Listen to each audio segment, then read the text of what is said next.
मुझे बताएं सबसे पहले एक सिंपल सा सवाल, कश्मीर किसका है? कश्मीर सिर्फ पाकिस्तान का है। खत्म, bye bye, tata, good bye, गया। जबरदस्त, कश्मीर सिर्फ पाकिस्तान का। लॉजिक ये है कि कश्मीर है ही कहा गया है कि ये कश्मीर वादी जन्नत है, और इसलिए ये कश्मीर अगर जन्नत है तो सिर्फ जन्नत मुसलमानों के हक में है। साले को बम से उड़ा दूंगा एक बार हाथ में आ जाए तो। भाई मुसलमान यहाँ पाकिस्तान में कितने हैं? मुसलमान तो करोड़ों हैं, 24 करोड़ आबादी है। ऑलमोस्ट 23 करोड़ 24 करोड़ ही आप लगा लें मुसलमान होंगे। इंडिया में कितने हैं? इंडिया में इससे डबल है। ठीक है, तो फिर अगर मुसलमान हो गया तो फिर कश्मीर ज्यादा किसका होगा?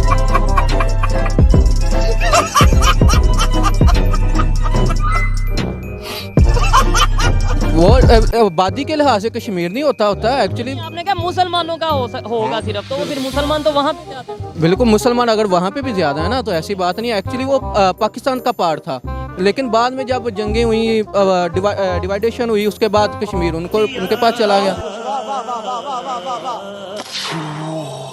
सर हम मानते हैं कि कश्मीर पाकिस्तान का है, और कश्मीर में बहुत पहले जब ऋषि कश्यप हुआ करते थे एंशिएंट पीरियड में, तो वो डल झील पे नहा रहे थे और ये पाकिस्तानी उनका कपड़ा उठा के भाग गए आज से 2000 साल पहले। तो कहा सर हम बिल्कुल मानते हैं सर 2000 साल पहले ऋषि कश्यप जिनके नाम पे कश्मीर का नाम पड़ा वो नहा रहे थे डल झील में, और ये पाकिस्तानी आए और ये उनका कपड़ा लेके भाग गए।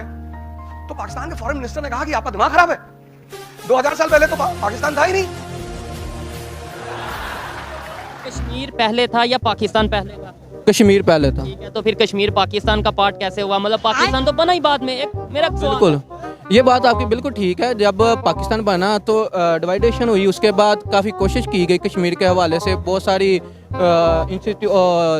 लॉज लाए गए जो उसके बारे में बात की गई, लेकिन वो जाहिर बात है इंटरनेशनल फोरम पे नहीं ये चीज़ें एक्सेप्ट की गई। अब हम आते हैं वो उस स्टेटमेंट की तरफ जो कि इंडिया के होम मिनिस्टर ने इस टाइम, अमित शाह जो होम मिनिस्टर हैं, उन्होंने ये स्टेटमेंट दी है। एक तो उन्होंने कश्मीरी जो जम्मू एंड कश्मीर की बात करें, वहाँ की रिप्रेजेंटेशन अपनी असेंबलियों में बढ़ा दी है, उनकी नुमाइंदगी अपने वहाँ पे बढ़ा दी है। दूसरे नंबर पे उन्होंने ये बोला है कि अब हम पाकिस्तान साइड कश्मीर की बात करेंगे, वो हमारा है। हम यहाँ पे कहते हैं इंडिया साइड आज़ाद करवाएंगे, हमें ये बताया जाता है, वो कहते हैं भाई अब इधर को आओ, ये हमारा है। क्या कहेंगे? ऐसी बात नहीं है, ये किसी के बाप की जागीर नहीं है कि ऐसे बातों में पाकिस्तान से आप कश्मीर ले जाएं, ऐसे थोड़ी होता है।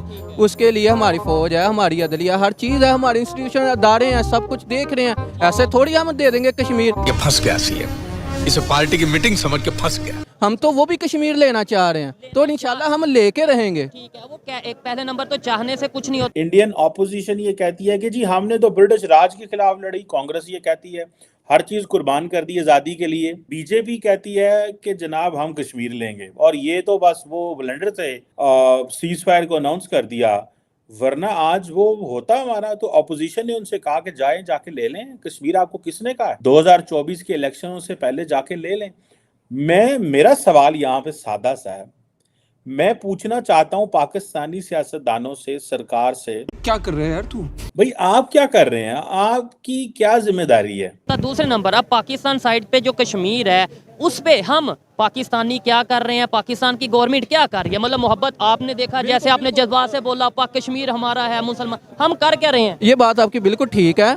इवन के जो हमारी पिछली हुकूमत थी उसने काफ़ी ज़्यादा कश्मीर के हवाले से, यानी टूरिज़म के हवाले से बहुत सारी वहाँ पे एफर्ट की, और टूरिज़म बहुत सारे बड़े मुल्क से भी आते रहे हैं, और बहुत सारा काम किया गया, और बहुत सारा रेवेन्यू पाकिस्तान ने टूरिज़म से कमाया। इवन के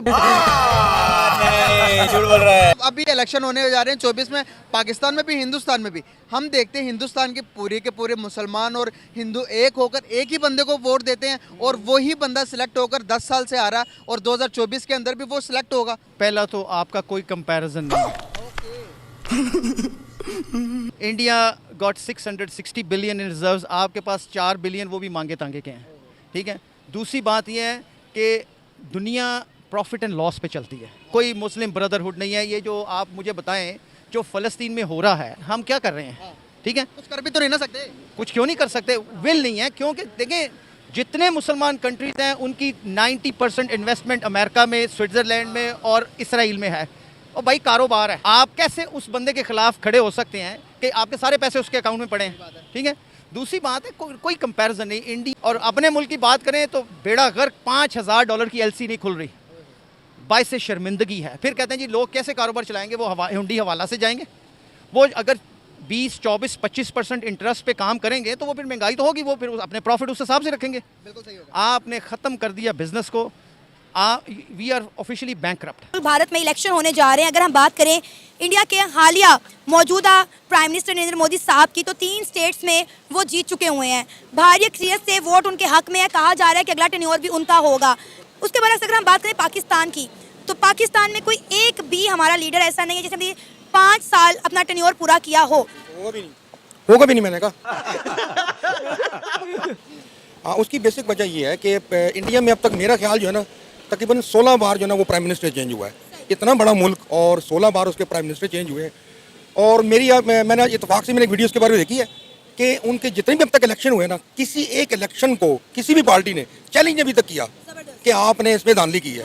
जबकि हमारे यहाँ पे अगर आप 2/3 मेजॉरिटी भी ले लेते हैं ना तो उसके बाद भी आपकी उंगलियाँ उठती हैं। तो कहने का मकसद है कि जहाँ पर आपका वोट का जो सही इस्तेमाल है उसका ही नहीं पता। अभी आप इन लड़कों से पूछ लें जितने भी यहाँ खड़े, मेरा ख्याल है इसमें 70% आपको लोग ये कहेंगे यार हमने वोट ही नहीं देना। बवासीर एक आम समस्या है। आपको लग रहा है कि अगला टेन्योर भी नरेंद्र मोदी साहब का ही? 10%। और मैं आपको सही बताऊं, उसी को आना चाहिए, उसी को आना चाहिए ताकि हम उनसे मार खा के ना, हम मार खा के बनेंगे उनसे। ये मैं बता दूं आपको। आपके एक तरफ चाइना बैठा हुआ है, एक तरफ आपके इंडिया बैठा हुआ है। हमने उनसे वो में मार देने के हम सीधे होंगे। ये हमारा और कोई हल नहीं है, ये मैं बता दूं आपको।